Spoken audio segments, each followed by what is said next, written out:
Let me just say that I like how they initially handled the beat the clock challenge with Dean Ambrose, because in these situations you always expect the guy who's the focus of the challenge to completely run through his opponent. But in this case, Dean, he had a legitimate challenge in front of him, a legitimate threat in the form of a former world champion, and that was proved to be evident in the fact that it took him nearly 16 minutes just to defeat Del Rio.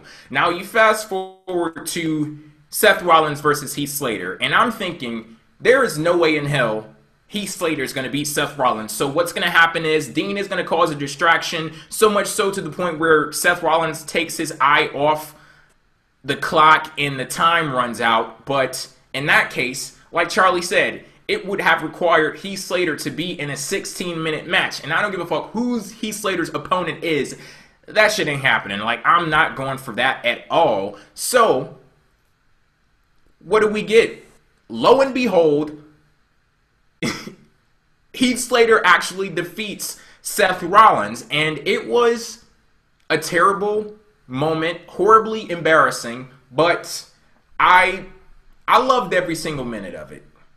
During the match, I saw somebody on Twitter ask the question, why doesn't Ambrose just hit Heath Slater with the briefcase, therefore he gets Seth Rollins disqualified and he gets to name the stipulation himself? But where's the fun in that? Like, where's the imagination? That shit sounds so simple and so boring. What Dean Ambrose wants to do is embarrass Seth Rollins. This isn't simply about getting to name the stipulation for their match. This is about embarrassing Seth Rollins, making his life a living hell, making him a miserable person, and making him regret turning his back on his brothers. And what way could you possibly do that more than having Seth Rollins embarrassed in front of millions of people by being beat by a fucking jobber? And not just a jobber, the jobber. Jobber extreme. Bottom of the barrel jobber. Like, Heath Slater is so insignificant.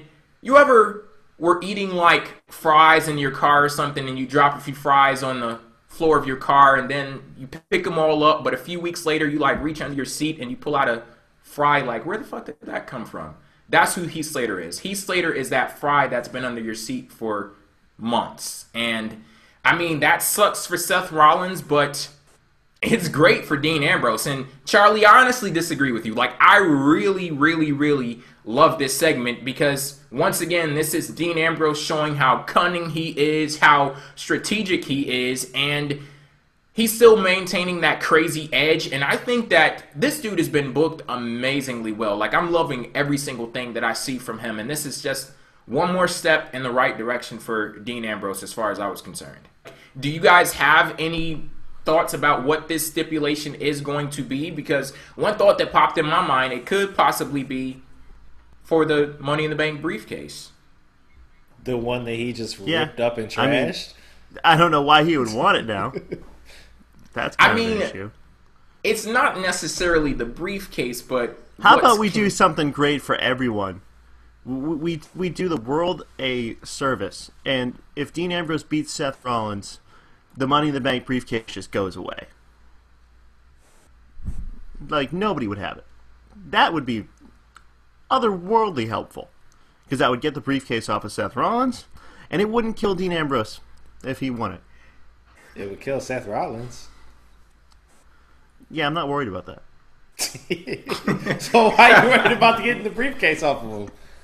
Because Charlie doesn't want to be threatened with the possibility that Seth Rollins could quite maybe be the WWE World Heavyweight Champion. Do you know who's going into SummerSlam fighting for the championship? Like, there's no fucking way. There's no room for him. No room. There's the thing for a year. Look, until next July. Look, Brock Lesnar better go in there, win that title, and hold it until next July. That's all the fuck I'm saying. Seth Rollins is going to come out like, you know what? You take this. Sorry, Mr. Lesnar. I'm sorry to disturb you. That was my grandma briefcase. But seriously though, I'm gonna take this to the warehouse. I'm gonna grab me a replica. This was an embarrassing moment for Seth Rollins, but it was definitely effective in regards to Dean Ambrose. And I'm about to say something. It's probably gonna send shockwaves through the PWTR universe. Oh shit! I am officially putting Dean Ambrose in the #1 spot for my Fave 5. I can see that. That's how fucking awesome he is. Like, the dude is out of this world awesome. Yeah, Not the stuff that he's doing, he's pulling up. He's drawing comparisons on Twitter to people like Stone Cold, just in the renegade attitude that he has, and some of the antics that he has so thus far. So I could definitely see that. Charlie, we still have a show to do. You mind, like, turning around?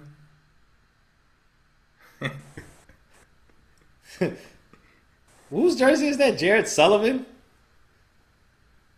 Jesus Christ. The Greek tragedy of the Boston Celtics roster.